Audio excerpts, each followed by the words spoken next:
Israel seeks peace. No peace can be settled by ignoring the Palestinians. Why have the Palestinians in the West Bank become more Palestinian since the 5th of June 67 than they were We before? are not Palestinians, we are Arabs. 27 years, homeless, stateless, refugees. We didn't compel them to leave. And we will continue way after the Palestinian thugs hijack our society It's a big catastrophe, it's a Holocaust. with their sick indoctrination This is our legal right to fight against occupation. and victim narrative. We are completely committed to the peace process. My grandchildren will live in peace because other grandmothers in Egypt, Syria, Jordan also want them to live. I wish we had endless time, Joe Rogan style, but we are somewhat limited. So, can you sort of briefly give us your bio in a few minutes? Yeah, of course. I'm an Israeli, a Druze, born and raised in Israel. My family is originally from Syria, Lebanon, and Israel. Like one group of the family, my mother's side was for like 1,000 years, since the beginning of the Druze.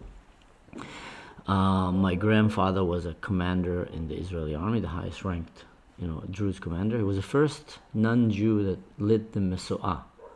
No, Yeah, really? first non-Jew, first Druze, of course. So I grew up in a very patriotic Israeli family.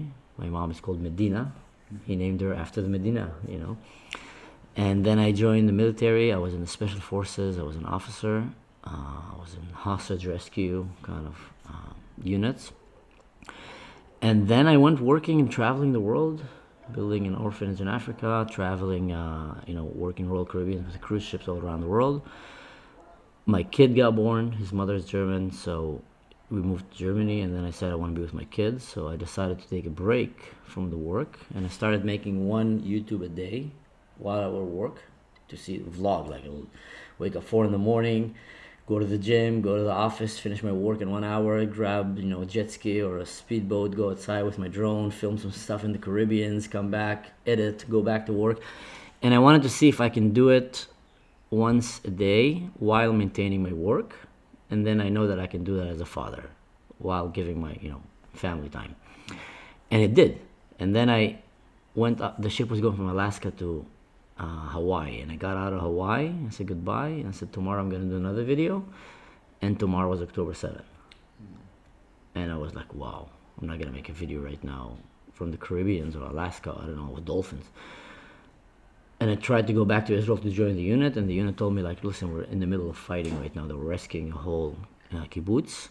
4 guys fighting against like 40 Nukhba guys by themselves. This was like the day after, like the 8th of October? No, this was the 7th. Oh my gosh. Yeah, I'm calling them and said, listen, you can't come right now. So I thought, I'm not going to sit here and do nothing. And I studied the Middle East. I studied psychology, and I graduated psychology and history of religion, like Christianity, Judaism, Islam. And I'm an Arab, so I know the culture very good. So I saw already how anti-Semitism is going to go. And I saw that they're going to start making all kind of lies. And I said, you know what? Jews are my best friends. I have so many great stories with Jewish families that were with my family, like literally friends, brothers. And the world is going to turn against them, and I got to stand with my brothers and sisters. So I went and I made a video, and then I made another video, and I started doing video every day, and they just went viral. And then I realized people were hungry to hear a peaceful Arab voice, and they wanted to, so... I know Jews are hungry for it. Jews are hungry for it, Are and the people who people- love the Jews. They're how not a about- lot. How about I'm saying the wider, enlightened Western world? Are they also sort of hungry and looking for that kind of material? Unfortunately, the enlightened Western world was kidnapped by jihadists and narcissist kind of ideology. So many of them have no idea what's happening. So they're liking the bad guys and they're hating the good guys. So they were not happy. They would, I see it a lot of times. They get angry at me sometimes that I'm not standing with the genocidal terrorists and rather stand with the peaceful, life-loving Jews. But there is still, I think, mostly Christians around the world. Like in America, there is Christians that really support Israel, or traditional people kind of, and less in the woke, liberal kind of world. They lost their mind, literally. So I started doing one video a day, and I did that for about, I think 70 days or even more. And then I really... Did you ever have sort of a lull in what to talk about? No, I have too many things I want to talk about. I'm a father first, So my priority was always, I said, I'm going to prioritize the family and the kid. So I would only have 3 hours a day to film, edit, put subtitles, and also translate videos in Arabic, because many people were sharing videos in the beginning of the war, and they were just wrong videos. They just were clinging, hoping to hear some kind of voice of peace from Gaza, and they'll see like someone speaking Arabic, yeah, okay, yeah, and they share it, and then I was like, guys, no, he's saying complete opposite. They're like full-on jihadists, and I will like post a video and translate and say no. Yeah, I've used you as a translator for videos before. Yeah, I know. That's how we started talking about Selfishly, so. No. I got a lot of that, and then I realized, how did I become an official translator for the Arabic language? I mean, I'm fluent; it's my mother's tongue, but there's like way more professional like linguistic people. But I realized they're not as easily reached like me. So people were asking me, so I'm gonna translate. And then Instagram was trying to they were shadow banning me and, blocking my content like crazy. And then I said, you know what, you anti-Semitic piece of woke kind of application. I'm also blocked on Instagram, and I'm not even sure what for. I've barely done anything on I got blocked for rolling wine leaves with my mom and talking about how much she loved her Jewish neighbors. This is what they blocked. So then I said, then I said, you know what, all this like fact checkers and everything, screw you guys. And I moved to YouTube. And I started making longer videos, and here I am, kind of doing it full time now. That's yeah. Are you able to support yourself doing In the this? beginning, no. In the beginning, I was only paying from my own pocket, only. And then after 90 days, I realized, okay, either I stop and I go back to my job, or I keep, putting my voice out there. And it's, you barely have any Arabs that put their face and their voice. Most are afraid. So I said, either I stop doing that or I find a way. So I opened a Patreon and I started monetizing my YouTube, and I'm getting there. I'm still pulling a lot from my own pocket, but I'm getting there. But you saw, even to get started, you were doing it solely from your own pocket because you felt a passion for it, and it didn't stop you. And Baruch Hashem, Be'ezrat Hashem, you're already like on the way to. Yeah, definitely. I thought I will make one video a day until every hostage is back. But all of us back then did not think there's going to be 500 days. So after like 90 days, I realized, okay, this is a long run. This might go for years. Gotta start making, providing for my family. So then I started focusing a little bit more on building like YouTube and etc.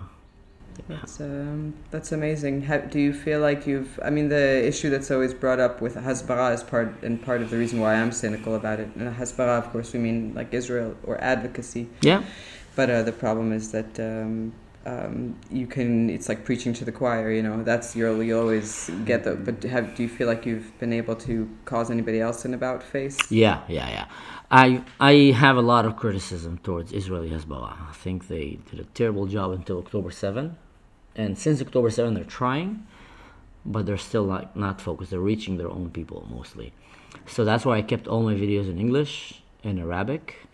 And I started after a while I realized it's going to be very hard to change the mindset of radical Muslims and jihadists, even moderate Muslims, because they support very much Palestine and what's happening there.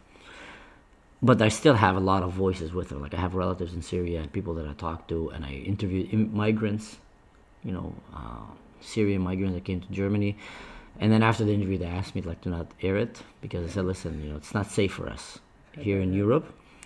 But then I realized that the crowd that I'm focusing most are the Western people that are just kind of sitting and not so sure what's happening. Like they don't know enough about Israel. They've been hearing all the lies about the victimhood of Palestinians, so they're kind of more inclined, but they're not so sure. Something is fishy. So I realized, that's the people I'm going to start addressing and making my videos for, to educate them, to teach them, to give them a glimpse of what it is to be an Israeli, an Arab Israeli, and etc., and to show them what a great nation is Israel. It's the only nation that treats Arabs fairly and kindly in the Middle East. And that's the one all the West, like the woke liberal people, are just going against. That's crazy. It's very ironic. I mean, I don't want to say pleased, but I'm satisfied to hear you say that, because I have not lived in other Arab countries, and there are so many, to be honest, over 20, and I sort of always assume that there must be somewhere it is pretty good being an Arab living in other Arab countries. I mean, I assume that let's not make this generalization that really we're the best country for the Arabs. Maybe there are other countries where they feel, their human rights are respected. No, we're the best countries for the Arabs. We're the best countries, I can tell you. For the peaceful Arabs that share Western values, like they can be super traditional, but they share Western values, by far. If you're a jihadist Arab, then yeah, probably you might have a better life in Lebanon, Syria, but that's not the Arabs that you want to have as your neighbors, and they're not good for their own country. Like the racism that Arabs suffer in Arab countries are insane. That's crazy. Yeah. I mean, in the West, we tend to, of course, when you're far from anything, you tend to generalize about it. But you're saying there's actually like more racism within. Yeah, I was listening to somebody talk about living in Saudi Arabia. It was a Palestinian interviewed on Yasmin Muhammad who was saying that even in Saudi Arabia, people are extremely racist against Palestinians. They tell them, go home, why aren't you fighting for your motherland? Like, that's an expectation they place on them. Yeah. So it's... The biggest victims of Muslim terrorism are Muslims. Like, there's the biggest suicide attacks there, and, just raiding villages and killing each other. So they kill each other all the time. And even countries like Saudi Arabia or the Emirates, which are trying to move towards the right way, and you hear beautiful things from there. They're really solid in the way they look at it. Even there, different types of Arabs, different tribes, will be treated not as fairly as they will be treated in Israel. So that's what I'm saying. It is. If you're peaceful, loving, kind of Arab, doesn't matter, Muslims, Christian, Druze, Israel will be the best, will give you the best options in the Middle East. You don't feel that there's any institutionalized sort of racism or haflaya, like discrimination kind of against Arabs? Or where is the line? Because, of course, there's always going to be cultural discrimination. Always. I mean, we're humans. You're always going to feel a divide from someone outside your tribe. But is there any kind of institutionalized sort of discrimination or also cultural, social discrimination? So here's the thing. Everywhere you go in the world, you'll have bulliness, you'll have racism, you'll have, people with groups, coming together, colors, nationalities, religions, and kind of sometimes not treating well the other side. So yeah, there is racism in Israel like anywhere else, like in the US, like anywhere else. Actually, there's less racism in Israel towards Arab than in Europe. In Europe, they're more racist towards Arab. How do you feel that? Because they're just either looking down at them or very afraid of them. Very afraid, yeah. And they probably don't notice that their fear is actually not humanistic, welcoming kind of approach to them, because they're so sort of still in many European countries so sort of pro-immigration and and against anyone that would argue it. No, they will generalize very fast. All of you guys are Syrians or Afghanis, and the reason for that is because in Israel they're actually combating radical jihad. So they're keeping it a check. If you're crazy, if you're suicidal, we don't like you. But the rest, you have all the rights and etc. And also Israelis are more adapted in living with each other. Arabs and Jews and etc. So they know.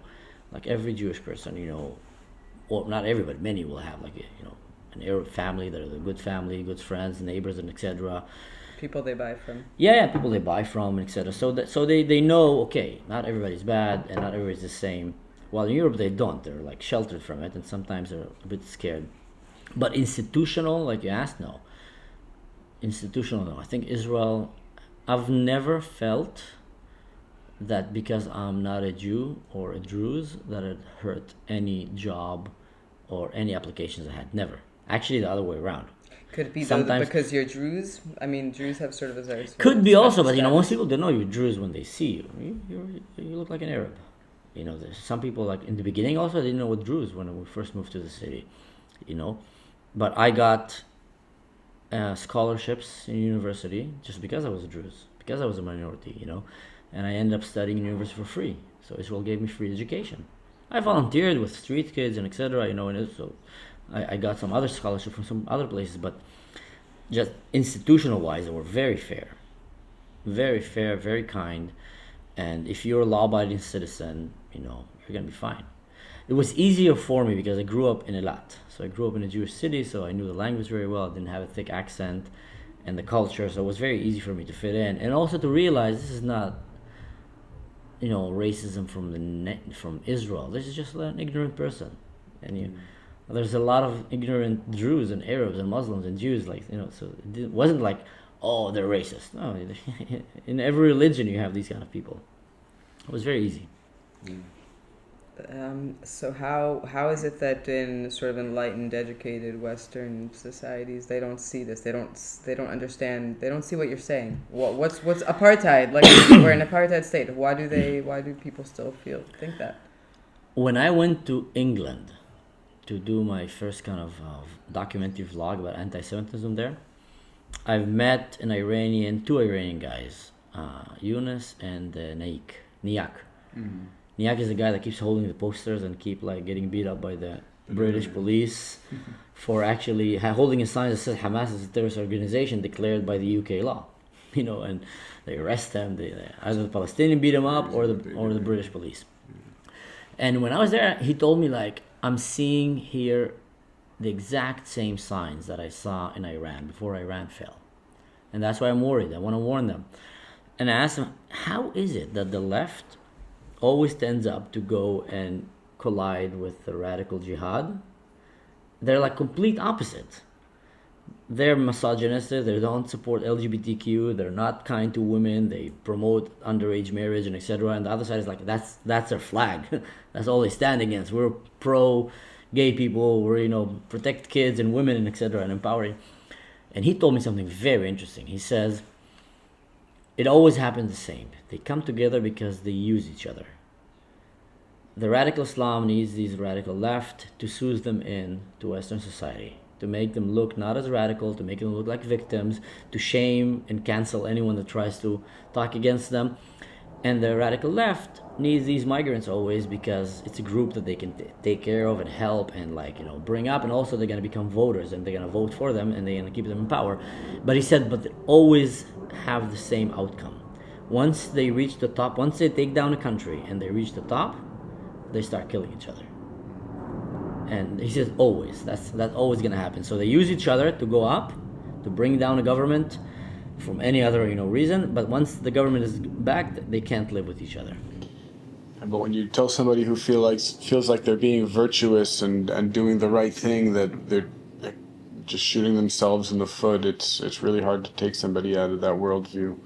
Yeah. That's one thing that I feel like I've struggled against this entire time. People are in a paradigm, and to break them out of it through facts is nearly impossible.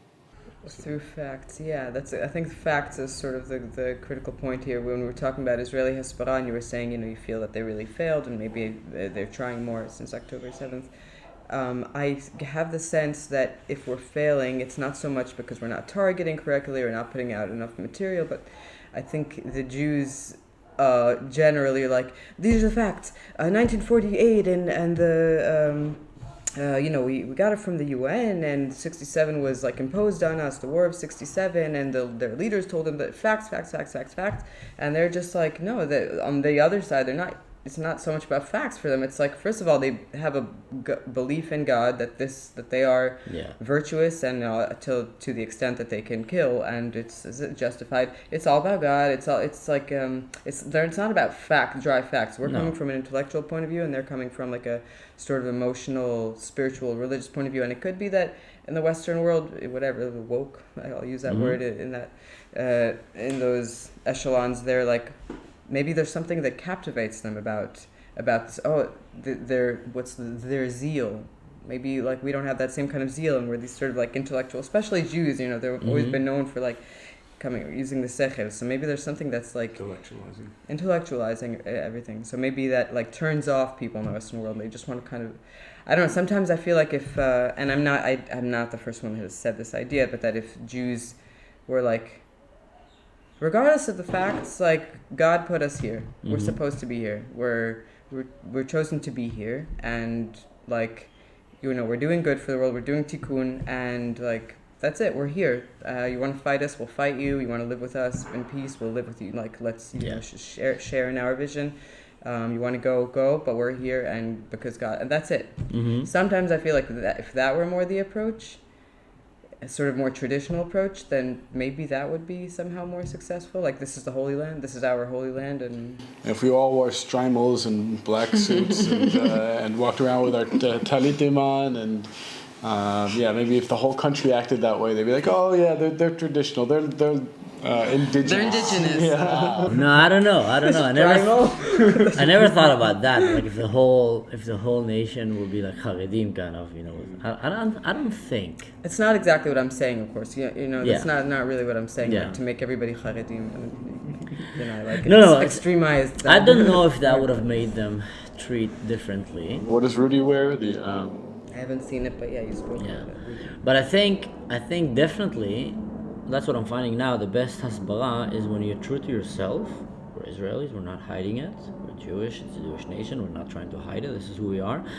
But when you focus more on the success rather than on justifying why we're good, because I've seen that in Germany. I've seen that very much. Like every time I go to a bar or something with some friends, and it just after some hostages were released, then, you know, conversation starts, and then like, look at them, they're holding them, they look like Holocaust survivors, and I don't know what. And then the answer will be, yeah, I know it's terrible, but you know, you guys are depriving them from food. The war didn't start on October 7th. There was a lot of stuff that preceded Didn't come out of it. the vacuum. It's an open air prison, and you know, and you start arguing.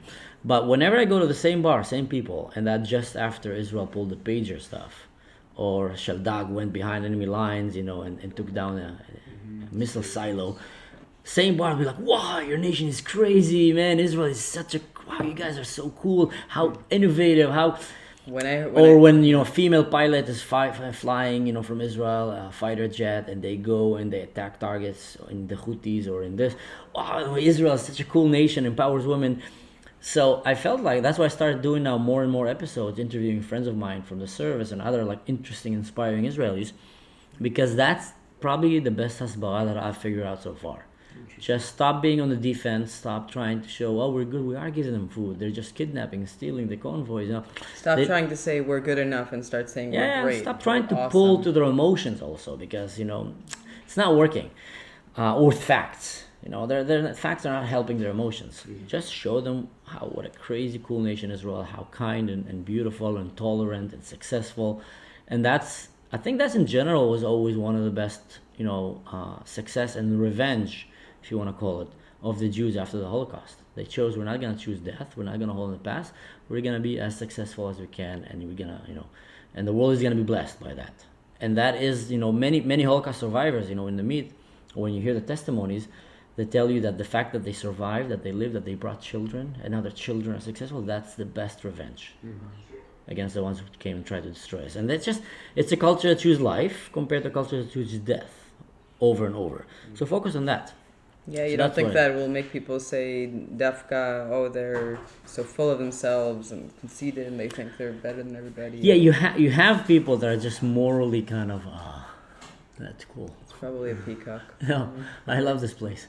You have people that are just morally bankrupt and like have no personality or you know, ideas of what they want to think, and they're always, they will say Osama bin Laden was right. They will say, you know, stupid stuff. Like, you can't really reason with these people. You know, so you don't even try. But then you have the ones that actually have a brain. They're just not that involved. They're living far away. They have their own issues. Yeah. And they just hear the media, and the media is full of lies. So you need to try to bring them a little bit better media. Yeah. Bring them here if possible. And if Yeah. not, I always say come to Israel. Although there's plenty of sort of, what do you call it? Rather than ecotourism, like humanitarian tourism, and they go to places and they come out feeling like Israel's horrible. Israel's an oppressor, and Israel did genocide. And People go straight to the West Bank without even looking at Israel, and No, but it's people that already came by us, and then they go and they start like, look at the Red Cross. I mean, okay, that's a prime example of a humanitarian organization. They're terrible.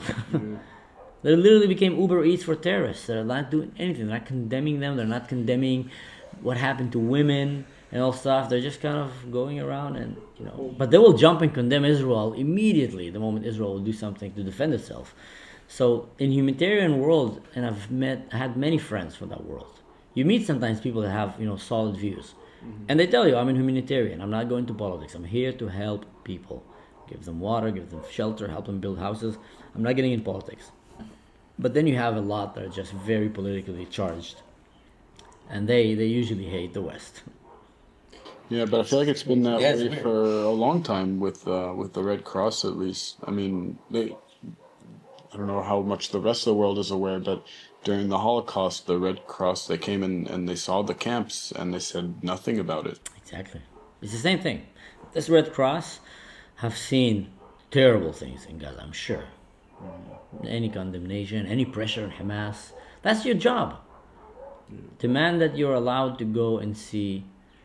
Imagine if they would have demanded that and they would have been allowed to go and see the Bibas family, let's say, just imagine, when they were alive. And then they would have pulled some pressure and said, that's not a way to hold a woman, a mother, and babies. We demand that you either release them or that you move them to be in a place that have, and then maybe they would have been saved. So that's just one of many examples where they failed. It's literally their job. I wonder where that failure comes from. Whether it's like really maybe a fear, maybe like they don't want to get on the wrong side of, or just like the justification that these atrocities or whatever that Hamas are doing, it's because of the depth of their pain. Like, wow, they're doing this to people. Look how horrible things must have been for them. Yeah, maybe we have to be just as horrible as them, and they'll be like, "Oh yeah, the Jews are in pain too." No, I think we should never choose the path of darkness and death. With the sacrifices that we have to pay with always choosing light, we should keep on that. You don't want to become like them. We will win, we will prevail. But I think these organizations, many of them are just literally, rotten from the inside. USAID and other ones, big ones, they've been systematically from the beginning, kind of brought by people who hate the West and try to always portray as if the West is bad and evil, and as if the West is bad and evil, and as if we need to pay for our crimes and everybody else is good. And there are like millions of dollars funded into this, and they just keep going with that. You end up having employees that are just brain dead. That's very depressing. I remember right after the war, my kids were hearing about the hostages and all that, and my husband said to them, don't worry, they'll be all right, they'll be treated well, because that was his assumption, because that's generally, he said, hostages of war, where, wow. At least they want to keep them alive, they'll be fine, don't worry, they'll be that was his attitude, and very quickly became apparent, no, that those cards are, off the table. That's what you would think, yeah. That's what you think, that's what you hope. That's what the West would expect. No way. Sometimes, what I want to say is sometimes and I think also this view is sort of shared in the depths of our family that I spend a lot of time with, that the whole Hasbara advocacy mission is just miyutar, unnecessary, and really we just need to focus on what we know we need to do, like fighting this war right. And in fact, to hell with the opinions of the rest of the world. They're largely what got us into a lot of trouble in the first place, listening too much to what they think of us. What do you think about that?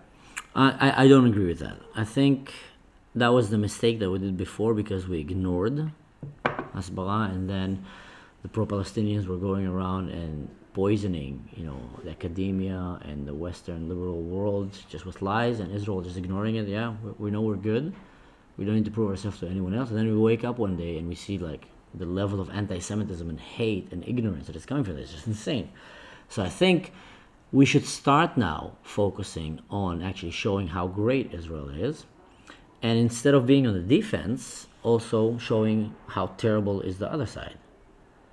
And that you don't feel like that's already being done? They do it for themselves, but the Western media is hiding it. It's hiding it, right? So you'll have a Western citizen sitting here, and then you have the media here, and then you have the radical Islam world. They're doing crazy stuff, and the Western media will not show him that. And also will show him that anyone that tries to point out, hey, look what they're doing, they're very bad, he's the bad guy.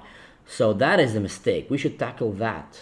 Not only Israel, the whole West should start, saying, what's going on with this media? Why are they pro-jihadist radical? They shouldn't. It's criminal. Yeah. And should stop that. So I think Hasbara should shift more into that, not for the sake of Israel only, for the sake of America and Europe and everything. Start putting the right, proportion and values in place. That's part of like the grand redemption, I think, like the world starting to see the truth for the truth and lies. Thanks to podcasts. Thanks to other alternative YouTube, yeah, because people are starting to say, okay, I can't trust this news company. They've obviously been bought and they've been told what to say, so I'm gonna follow someone that I trust, some voice that I've heard once or twice or 3 or 100 times, and I know, okay, he's trying to do his best to explain. Way more reliable than CNN. I'm very inspired by what you say. Really, I find that really inspiring. In fact, what you're describing is a shift that you see necessary in sort of Hasbara, is focusing on what's great about us, and there's something very powerful about that, because it also means shifting your actual focus in life. Like there is so much good that comes out of living here. So sort of speaking out of that emotion, sometimes I thought like, Israel is so known for its high tech, also its military, technology, but how much is known about our musicians and artists and our filmmakers culture, our diversity. Israel is like diversified on steroids. Like you come here, there's so many different cultures and religion living in harmony. Like why is that not being exposed? Yeah, you have people like Yirmi and Tal doing all that. Yeah. Like Tal's a white colonizer. It always cracks me up when he says that, yeah. Like You'll interview people on the streets, like looking for white colonizers, and he'll end every interview with, "So, are you a white colonizer?" He's more brown than what are you me. talking about? He's more brown and Arab than me, man. Yeah. There's some really good people doing that work. It's about getting eyes on them, I think.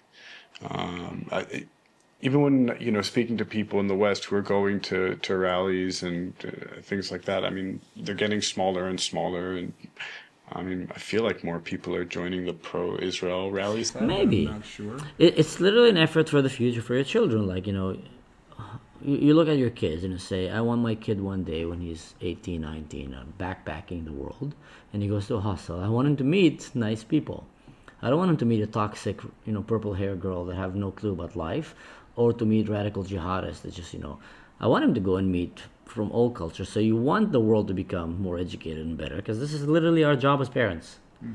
We enjoyed it. We had a lot of fun. Now it's our turn to leave it better for them to enjoy it. And that's where Hasbara, I think, should focus on showing the world who's the good guys and who's the bad guys. I think sort of inevitably, also when I think about sort of what's going on with things coming to light, results of consequences of immigration, mass immigration in Europe, and I think perhaps more and more people are going to sort of get fed up with what they're seeing as the megama, the like trajectory of what happens with some of these I hate to say, but Muslim populations, and maybe that's when they're going to realize, okay, wait, this is not what we want. Like this. No, it's not working. We're not changing them; they're changing us. Yeah. And maybe then they'll be more open to hearing sort of the view that you're talking about. Question is if it's going to be too late or not. Like that's what you're asking. Can they do it before it's too late? Some countries, I think it's too late for them.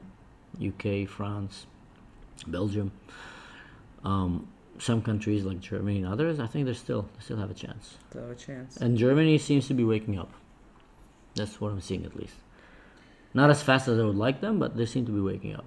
I think the UK is too, but you think there's just no coming back from the situation they've gotten to. Even France is making laws that are making more sense these days. The thing is, these things, if they're solved in time, the solution is not that difficult. There's not going to be too much violence. Like at this point, there's enough, like a big majority of radical Muslims living in these places, they won't go without a fight. So there's going to be a civil war. And then you have among you, like very ignorant people that will just also rising strife because they don't know the right thing from bad, and they don't support the radicals. I have to say, as talking religiously, like I don't have this solid faith in God. I conducted Jewish life and all that, but I've always been somewhat on the fence and looking at sort of both views, like faith, non-faith, but. And the idea of Messiah never really spoke to me so much. I was like, Messiah, what is Messiah? Ooh, Messiah, like you guys, you're obsessing about Mashiach. And it felt very far.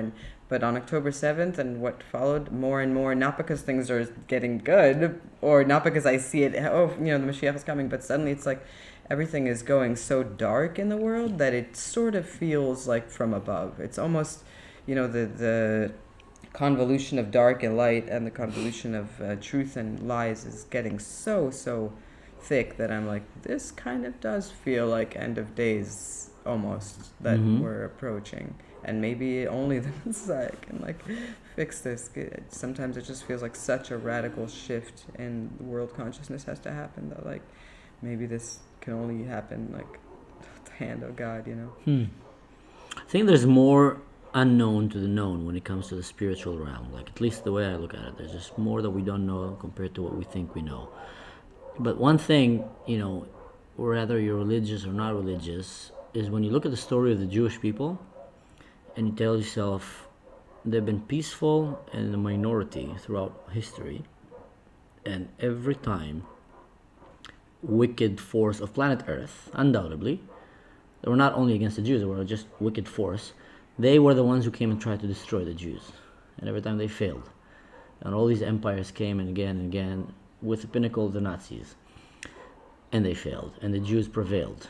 And you look at it and you say, how? Is it really, maybe there's a spiritual journey here? Maybe the Jews are, chosen by God to carry the light of faith to this world, and then other religions can take it, whatever they want. Or is the Messiah really going to come from the Jews one day, and there's a spiritual battle trying to stop that happening behind the scene, because I think about all options, I cannot disprove this one. I'm not saying I'm religious, I cannot come and say, no, that's not true, because maybe it is. It's a nice thing about the Druze. You don't have to be stuck to one. No, you don't have to. You can sit on the side and okay, what they're saying. Wow, that's really cool. That makes sense. I don't really agree with that aspect, but okay, what they're saying, and that's what the Druze kind of came and said. All religions hold some sort of truth. It's just different ways of looking at the same God. And but yeah, I just know I don't know enough, but I see something that I can't explain.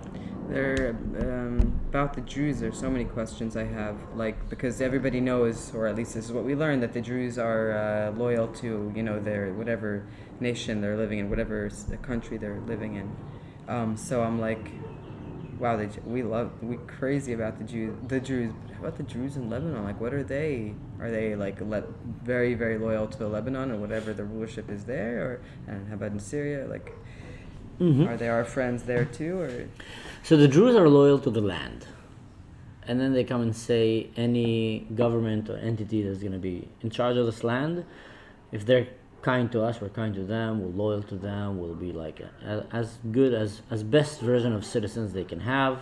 So don't worry about us, we just let us mind our own. So the Druze in Israel are loyal to Israel, Druze in Lebanon are loyal to Lebanon, Druze in Syria are loyal to Syria. But what happened is when these countries start being very bad to the Druze, and the Druze need to rethink their loyalty. We can't be loyal to these genocidals that were trying to kill us.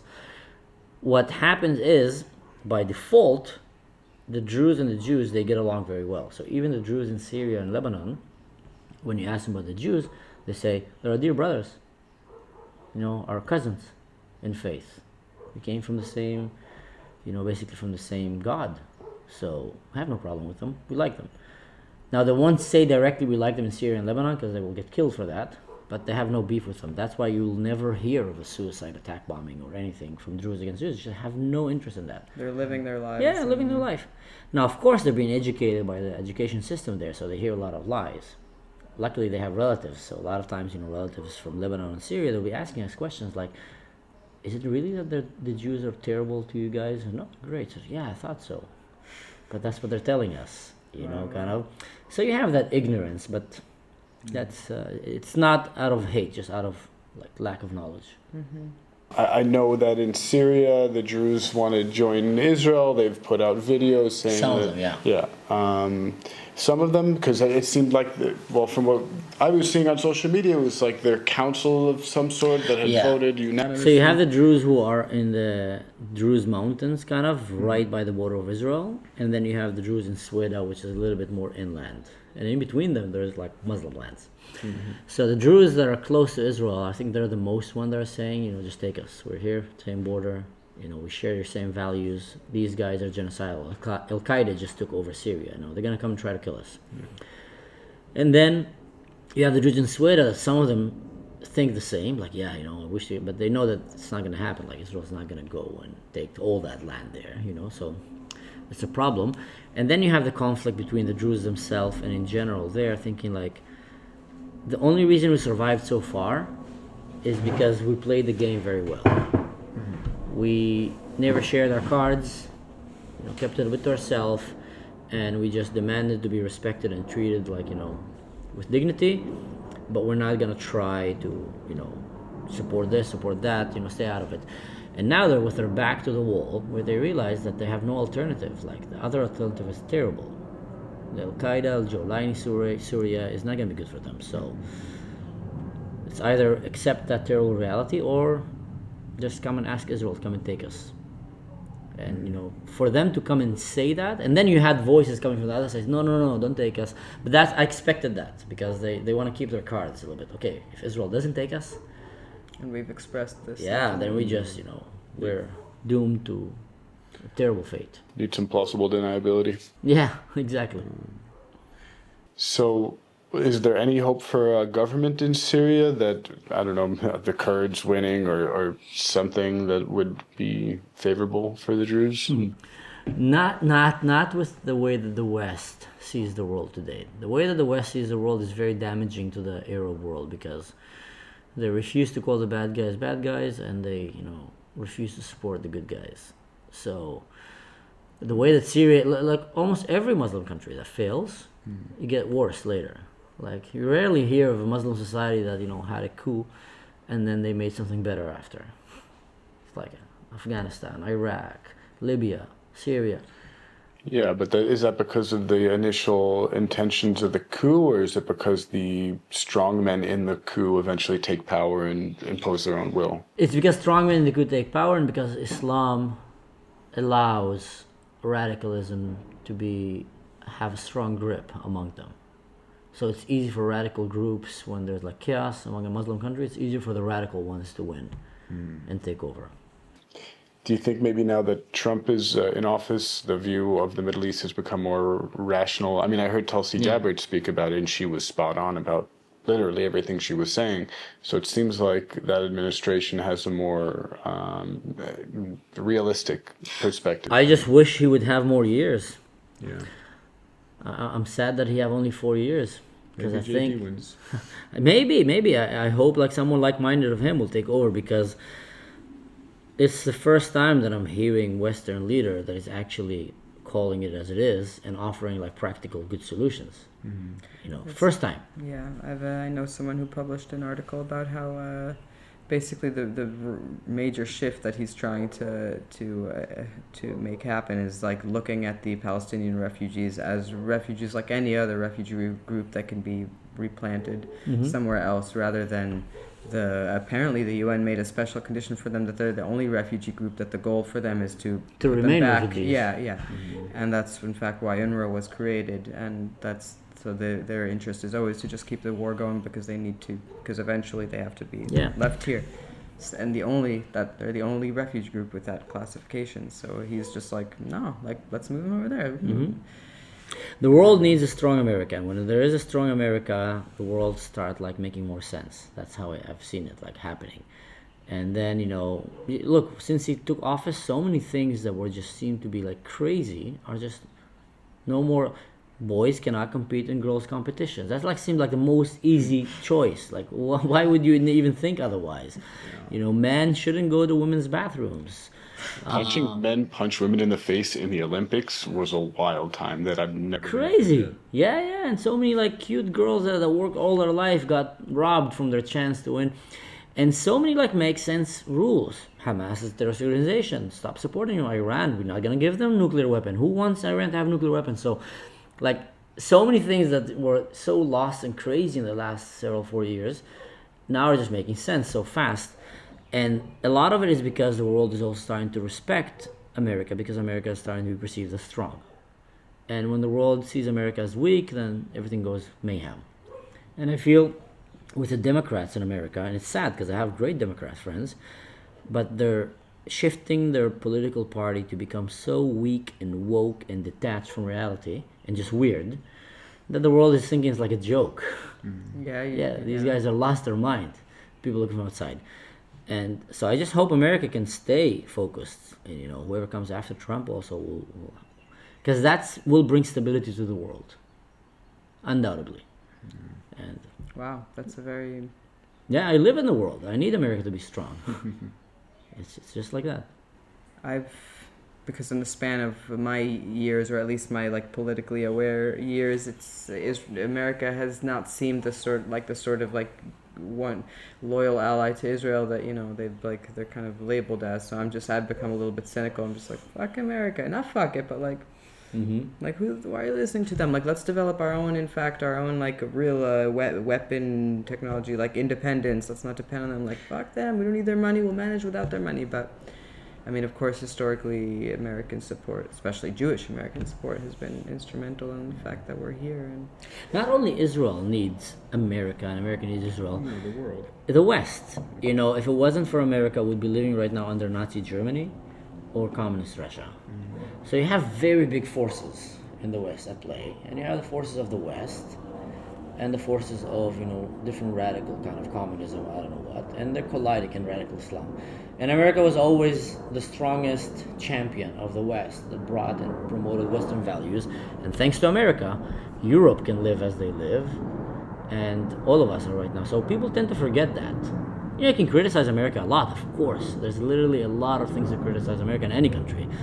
A lot of stupid things happening there and all around the world. But in the grand picture of things, know your allies. Like literally, these are your allies. yeah, They share the same values like you. America can go and conquer any country in the world.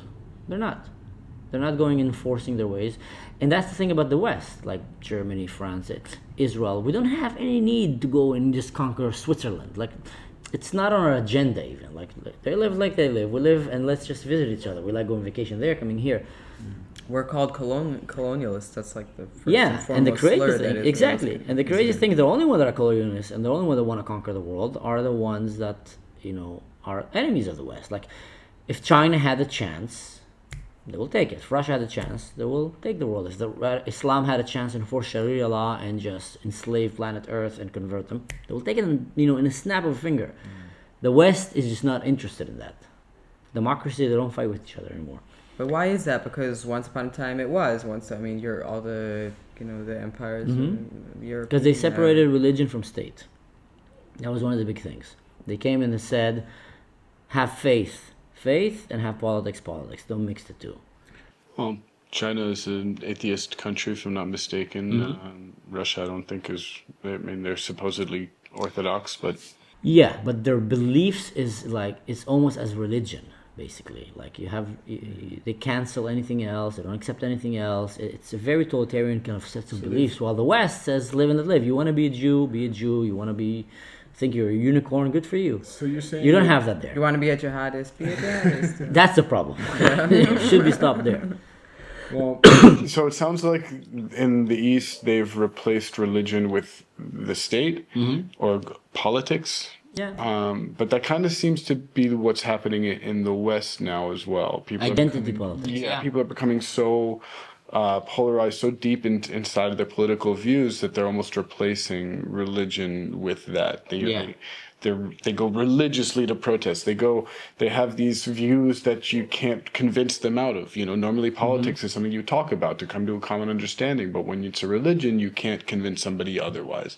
And that's what I feel like is happening in so many of my discussions, my arguments or debates on social media with friends, people that I've known for decades, and there's no budge, there's no give, there's nothing I can say that will change anything about how they perceive the world in so many instances.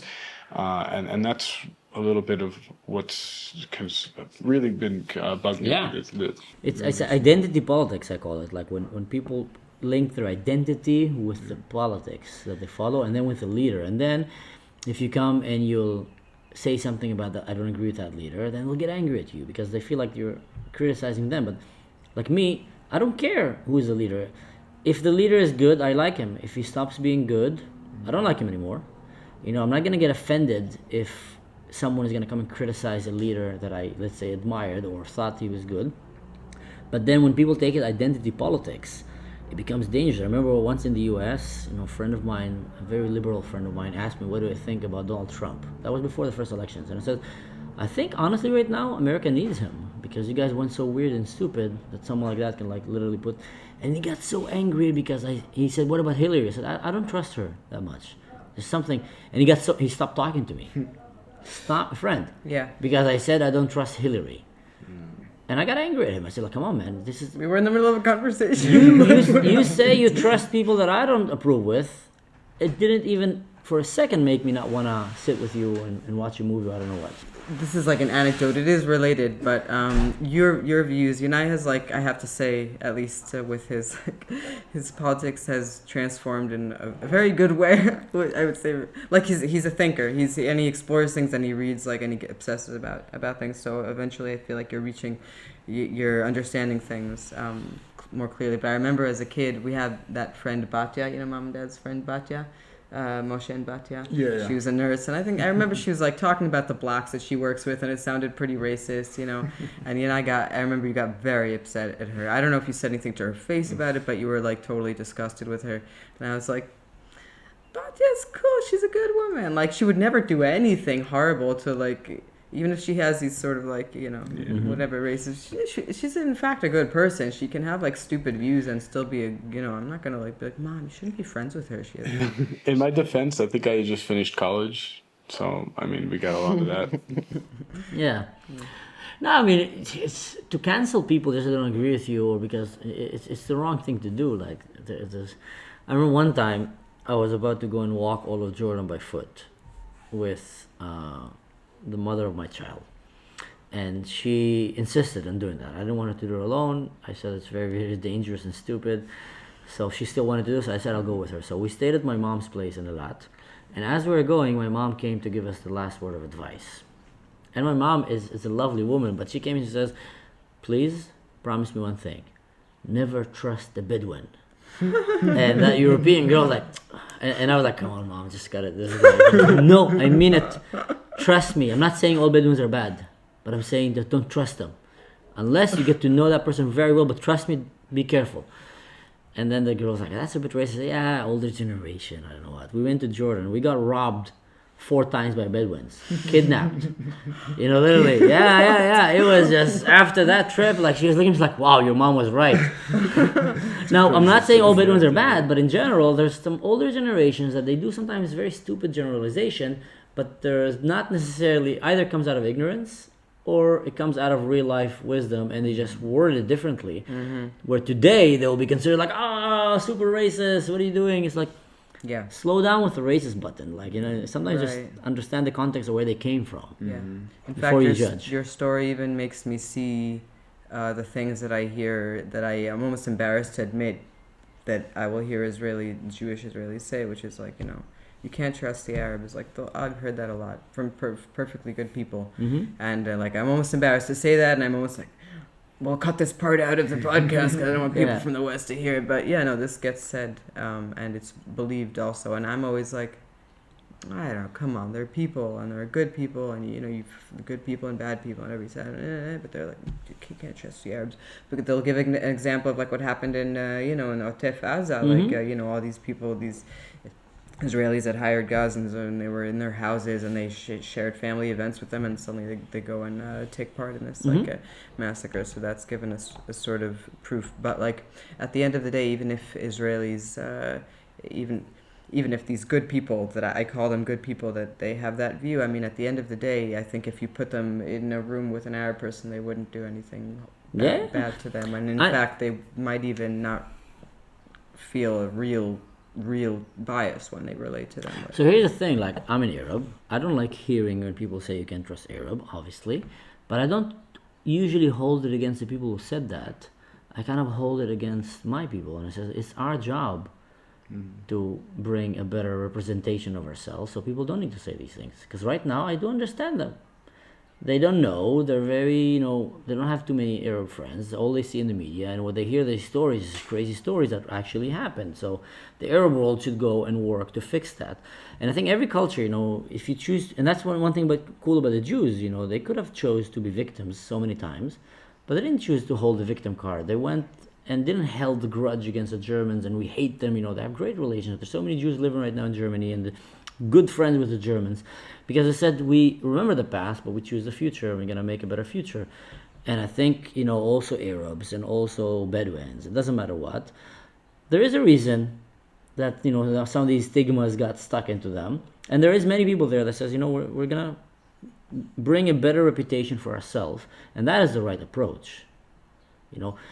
So it's just, I'm saying it's in no way it should be encouraged to say racist things, in no way. But you also should not come from your high chair in a Western kind of civilization and go there and say, oh, everybody's racist here because look how they treat women, or I don't know what.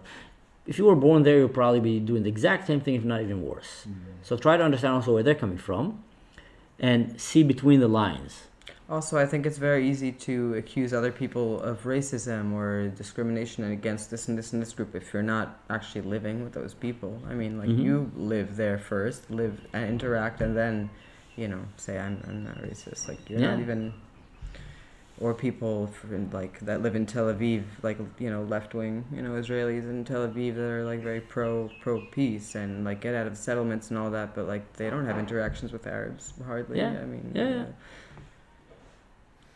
Yeah, there's one thing that I was quite heartened by seeing in both UAE and in Saudi Arabia, them condemning the Hamas, bringing out the caskets and celebrating the way they did, calling it barbaric and not a representation of Islam. I mean, that needs to happen more and more. I think they're exactly where Islam needs to be now, because Islam is right now at a checkpoint, a crossroad, where they need to show the West and themselves what is our path. Are we choosing the Nazi-like jihadist pro-Palestine path?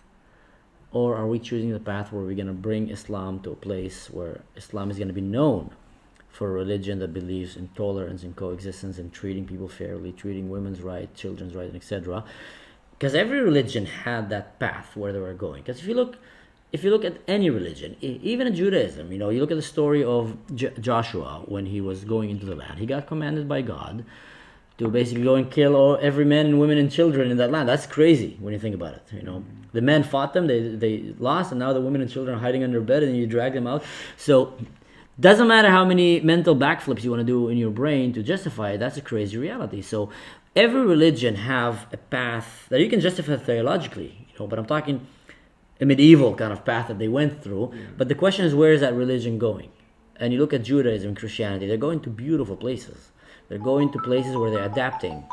My father also said that each of these religions, that you don't see them conducting these barbaric or war-filled lives. Is at some point they stopped with the infidel meme. They got rid of this idea that if someone's an infidel, you kill them. And Judaism did that. Yeah, our Bible is full of you have to a go. Woman cheated on her husband, let's stone her. Yeah. I mean, but they're not doing it today, and they don't.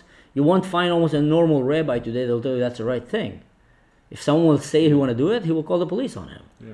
Islam needs to see which direction we're going. Are we going to start moving towards the West and just adapting and bringing the beauty of things that are in Islam and integrate them in the future, or are we going to go back to the barbarism, of the warlords and conquering the world? Sorry that Saudi Arabia, I feel, is doing that. Yeah. You think it's genuine? I think it's a glimpse of they still have a long way to go with a lot of things, like the need and the desire to place all of planet Earth under Sharia law. That's a very big thing. That's an elephant in the room. You're sitting with the most moderate Muslim friend. If I'll ask you, would you like to enforce Judaism in all of planet Earth right now? No, it doesn't exist in Judaism. It's like, what? Sounds really oppressive. It's the other way around. Yeah, let them eat. They want to eat bacon, they can enjoy it. There's shrimps, why? Don't do what I'm doing. And also, it's harder to become a Jew. They don't. Same thing with the Druze. Same thing with Christians. Most Christians today, you'll ask them, says no. Live however you want to live. So they lost a desire to conquer the world, but Islam still have that. And I think it's going to be very hard to, like I said, elephant in the room. It's like, if you had the chance, would you convert all of us and enslave the ones who don't want to and put it under jizya? Ooh, not really, but my religion tells me. And so do you agree with that? I can't not agree with my religion. A Jewish person can come and tell you, I don't agree with that. I don't think you should stone women anymore. Yeah. That's many Jews will tell you that. I know it happened Even there. rabbis will Even tell you rabbis, that. no. In Islam, they're still not there. They want, they're like, I don't think you should ban marrying more than one girl. The Prophet did it. Like, I don't think you should say that you shouldn't share Sharia law and enslave the ones who don't want to or kill them, because the Prophet said it. Yeah, that's They're not. They need to move from that. yeah. They have to move forward past Muhammad being this ideal of humanity. That's the really the root Is of. that possible though? If he's It's harder. the religion, is that possible? Because in Judaism, what we did, we should give them our strategy. But what we did is our commentaries basically turn every sort of negative thing in the Torah about these people did into like this, how they were in fact tzaddikim, and they had this like a supernatural knowledge, and so that. Yeah, and therefore comes from the will of God directly doing these things in the moment. So in the moment, like this God was the made God made Jacob do this. Yeah. But as a person, that's not who he is as a person. That's not who our model is. It's just what God wanted in that one instance in order to create the future that we need. There's an academic explanation to that, actually, from when you study religions. Because Islam is a newer religion, it's considered a more advanced religion in terms of like religion, because it's newer. It kind of screwed themselves. They shot themselves in the leg. Because Judaism focused on, faith was faith, politics was politics. Christianity is the same. Like you had the Levites, let them deal with the tabernacle. They don't need to work, but they do all the religious stuff and etc. And the rest of the people, we work, and part of our taxes go to them, and we move as a. So they kind of separated it a little bit. And it was okay to criticize religion. It was okay to argue about it. And Christianity and Judaism, like the 70 faces to Yahudut, they like to talk and argue. Islam did the whole opposite. Islam says, no, you can't argue. We're going to put everything under religion. Taxation, citizenship, treating of women, like everything is under the religion. We're going to seal it. So now if you try to criticize it, you're immediately titled as a kuffar. Wow. And it's harder for them to detach. Interesting. I've never heard that. So that sounds like something that might actually be something that is possible to amend. Very hard, but I think the job is on them. The West shouldn't be bothered with that too much. Right. Let them fix it. Let them fix their ways, and then come back to us and say, you know what? Let's live alongside. Yeah. Do you think they want to though? I mean, probably the people that suffer from the consequences of these kinds of rulerships do, but I think you don't have any other option. Either you let them be among you and they will take over, or you tell them no, go and do your own way somewhere else and let us live our own life, and if you want to come back in the future, we can talk again. There's no there's A and B here. I don't see like in the middle. Yeah, it's interesting also that religiously speaking, I mean, we're accused of being colonialists and all that, but I mean, even if you talk to Jews that want to go back to like the biblical era, like this kind of view of ourselves as well, the land of Israel is pretty clearly delineated. Like we would love to conquer all of that, and to be honest, I would love to see Israel like conquer all of biblical, Israel, but that's it. There's nothing like about and it would be nice to also have Iraq. Like no, it's, that's it. These are the limits. So kind of like maybe we could just sort of convince the world like can you give us a little bit more and we'll control this. Everyone under the Yehuda Shomron, and they'll all be under our country, and it'll be great for them, and like it'll be good. Well, it'd definitely be better to live under Israeli government than Muslim government. Realistically, I don't see that kind of happening. I do see realistically Israel give them the land that they have and just stop trying to genocide them. But I think the other through history, people made compromises on land back and forth. Yeah, big empires became smaller, became big, became smaller. So I think right now, if I was an Israeli, if I was a Jew, I'm in Israel. If I was a Jew, I'll just don't raise your expectations taking Iraq.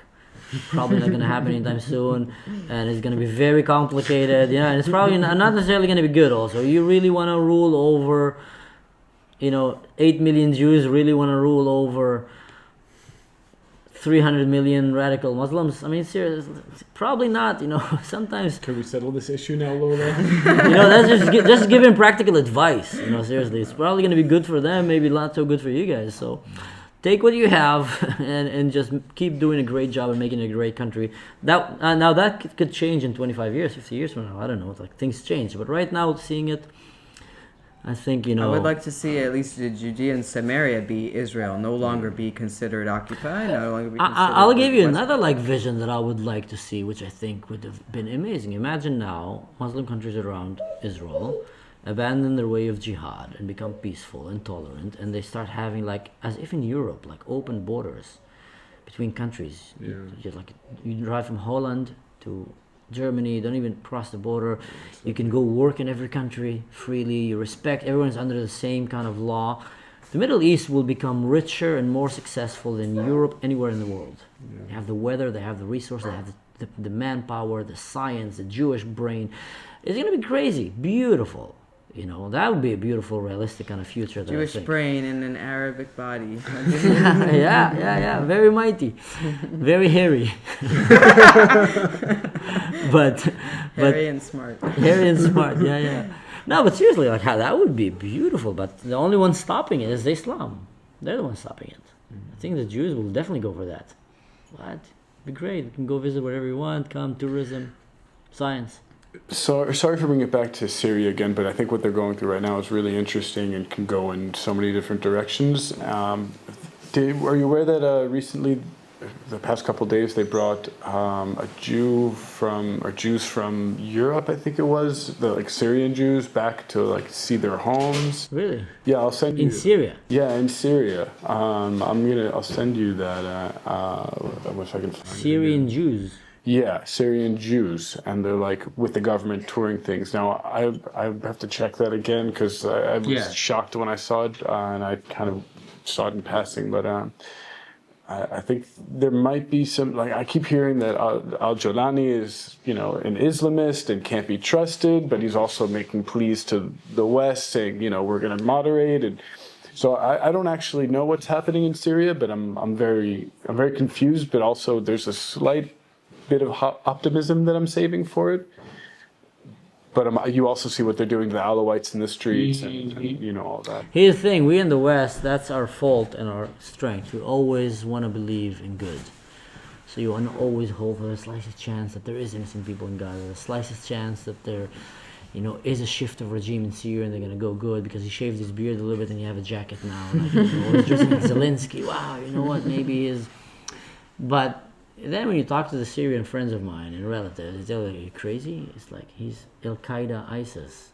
His right hand, there's videos of him beheading people and enforcing Sharia law and, abusing women. It's just, Al-Qaeda just kidnapped the government, kind of. So they didn't change in a day. So, again, I'm living in Germany and I'm an Israeli, so I don't live in Syria to see it, but I hear it from my relatives and friends, and they're not very optimistic. They think that the Europeans and the West are just falling again for that same trap of hoping that the Muslims will fix their ways by themselves. Gosh, I think there's so much good stuff to get from you. We could do this for another few hours probably. I know I kind of cut off the conversation. No. It's also I get it. We gotta move on. I think you have another appointment today as well. But wow.